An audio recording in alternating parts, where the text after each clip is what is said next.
Hello नमस्कार दोस्तों। तो आज हमारा चैप्टर फर्स्ट जो है उसके बारे में डिस्कस करेंगे। हमारा चैप्टर फर्स्ट है इंडियन सिविलाइजेशन एंड कल्चर, जिसके ऑथर हैं महात्मा गांधी। इनका जन्म 1869 में हुआ था और इनकी मृत्यु 1948 में हुई थी। He was popularly known as Bapu and father of the nation. उन्हें प्यार से हम लोग बापू भी बुलाते थे और राष्ट्रपिता का दर्जा भी देते हैं। His chief weapon was truth and non violence. उनका जो चीफ वेपन था, यानी कि उनका मुख्य हथियार जो था, जो ब्रिटिश के खिलाफ उन्होंने यूज़ किया था, तो वो था सत्य और अहिंसा का हथियार। क्योंकि खून खराबा में वो भरोसा नहीं रखते थे, तो सत्य और अहिंसा के मार्ग पे वे चलते थे। अगला है ही डोमिनेटेड इंडियन पॉलिटिक्स बिटवीन 1915 से 1948, 1915 टू 1948।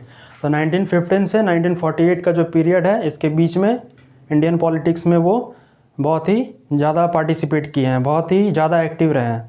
जैसे चौरी चौरा मूवमेंट हो गया, क्विट इंडिया मूवमेंट हो गया, इन सब चीज़ों में वो ऐसे बहुत सारे मूवमेंट उन्होंने चलाया था, जिससे कि हमारी आज़ादी में मदद मिला है। तो अगला है, उन्होंने एक ऑटोबायोग्राफी भी लिखा था, यानी कि उन्होंने अपना एक आत्मकथा भी लिखा था, जिसका नाम है माई एक्सपेरिमेंट विथ ट्रूथ। तो ये आपको याद रखना है, यहाँ से क्वेश्चन आते हैं। He published weekly journal called young India. उन्होंने इस समय के दौरान 1915 से 1948 के बीच में, जब वो बहुत ही ज़्यादा एक्टिव थे, तो उन्होंने अपना एक वीकली जर्नल पब्लिश किया था, यानी कि साप्ताहिक पत्रिका भी पब्लिश किया था, जिसके द्वारा वे लाखों इंडियन तक अपनी बातों को, अपने थॉट्स को, अपने स्ट्रेटजी को पहुंचाते थे। ठीक है, वीकली तौर पर।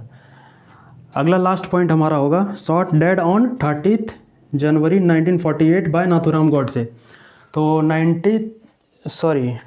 30 जनवरी 1948 को नाथूराम गॉडसे के द्वारा गोली मारकर उनकी हत्या कर दी गई। कहाँ पे?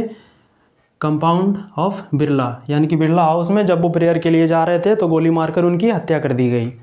ठीक है, तो ये हमारा लास्ट पॉइंट होने वाला है। जैसे बुक में तो बहुत सारे पॉइंट दिए हुए हैं, लेकिन ये सब इंपॉर्टेंट पॉइंट है जहाँ से क्वेश्चंस आते हैं। तो ये सब चीज़ आप लोगों को याद रखना है।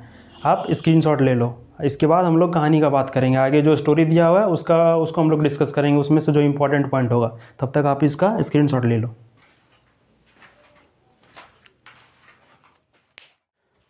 आई होप कि आप लोगों ने स्क्रीनशॉट ले लिया होगा। तो हम स्टार्ट करेंगे हमारा चैप्टर। ठीक है, तो आइए देखते हैं कुछ पॉइंट के माध्यम से क्या बताया जा रहा है हमारे चैप्टर में। तो सबसे पहले हमारा टॉपिक है चैप्टर का कि इंडियन सिविलाइजेशन एंड कल्चर, सामाजिक यानी कि भारतीय सभ्यता और संस्कृति। तो सिविलाइजेशन से आप लोग क्या समझते हैं? सिविलाइजेशन का मतलब है कि मानव जाति के विकास का स्तर, यानी कि मानव जाति विकास के किस स्तर पर पहुंच चुकी है, उसके बारे में जानना है। कल्चर यानी कि मान्यता और परंपरा। तो हमारा फर्स्ट पॉइंट होगा, our Indian civilisation is best in the world. तो गांधी जी बोलते हैं कि हमारा इंडियन सिविलाइजेशन यानी कि भारतीय सभ्यता जो है, वह पूरी दुनिया में, पूरे विश्व में सबसे बेस्ट है, यानी कि सबसे अच्छा है, ऐसा बोलते हैं गांधी जी। ठीक है, अगला है, Greece, Rome, Japan lost their civilization but India is still at the foundation. वो बोलते हैं कि ग्रीस, रोम, जापान और कई देश जो है, ये अपनी सभ्यता को खो चुके हैं, लेकिन उसी समय पे हमारा भारत जो है अपने जड़ों से जुड़ा हुआ है, एकदम स्टिल खड़ा हुआ है। ठीक है, मजबूती के साथ। अगला है, our mind is a restless bird.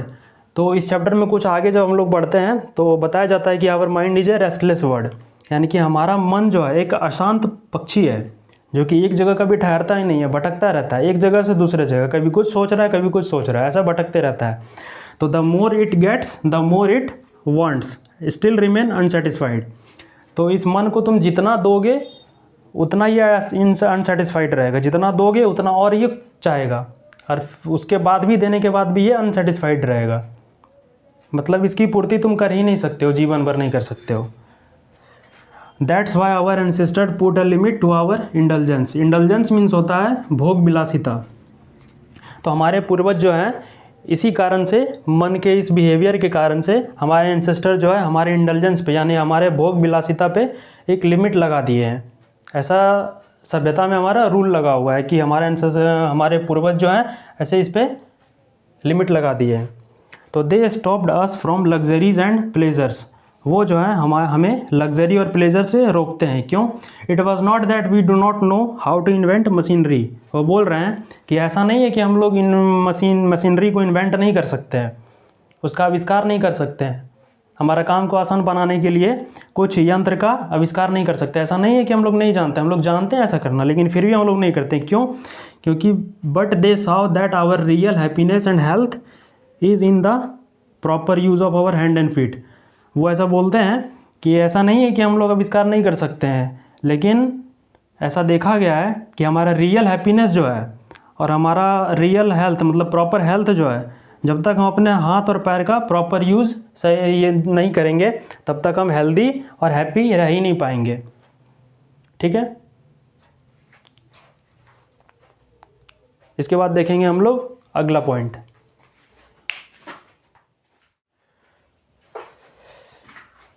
तो अब हम लोग डिस्कस करेंगे हमारा फोर्थ पॉइंट।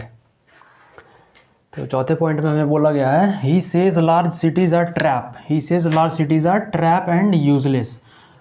वो कहते हैं, महात्मा गांधी कहते हैं कि लार्ज सिटीज़, बड़े बड़े शहर जो हैं वो एक ट्रैप है, एक जाल है और यूजलेस है हमारे लिए, कोई काम किसी काम के नहीं है हमारे लिए।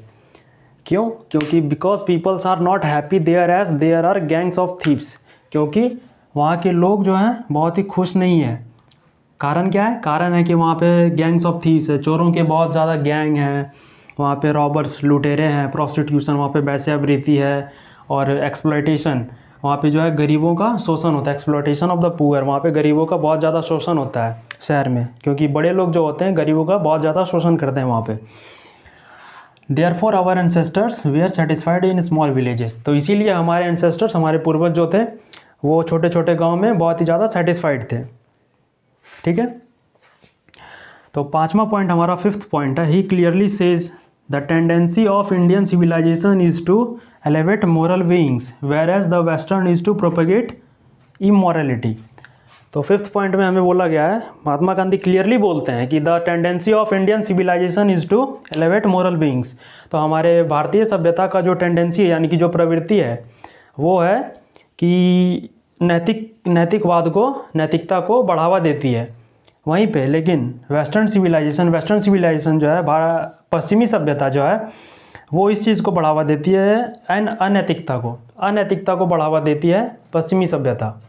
ठीक है, ये दोनों को कंपेयर कर रहे हैं महात्मा गांधी, और इन्हें जैसे मैंने शुरू में ही बताया था कि हमारा भारतीय सभ्यता को अच्छा बता रहे हैं महात्मा गांधी और इसे बुरा बता रहे हैं। तो देखिए अगले पॉइंट में क्या बोलते हैं, I am no hater of the West. तो गांधी जी ऐसा बोलते हैं कि I am no hater of the waste.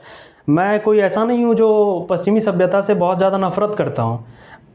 I am thankful to the west for many things I have learn from them.